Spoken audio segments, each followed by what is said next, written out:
Welcome to the Genius Factory. Enjoy the video. You're starting in Settings so you can act immediately. Open Settings, tap General, then Keyboard. Once there, tap Keyboards to view the list. If Emoji is present, swipe left or tap Edit and remove it. This clears that keyboard entry so you can re-add a fresh one. Make sure Airplane Mode is off so changes sync with iCloud.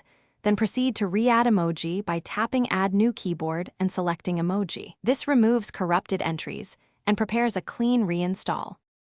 Once emoji is removed, go back to keyboard settings and toggle predictive and auto correct off then on.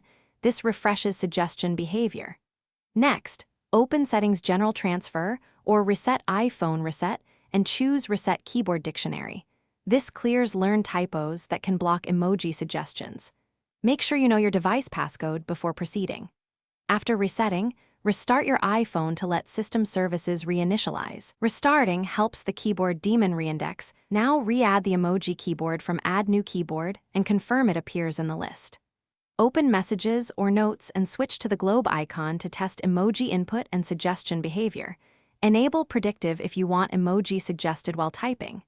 If emoji still won't show, make sure iOS is up to date and try Reset All Settings. This preserves data but resets preferences.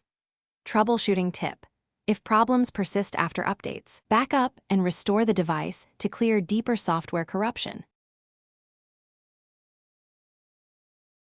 Thanks for watching. If you found this helpful, don't forget to like and subscribe.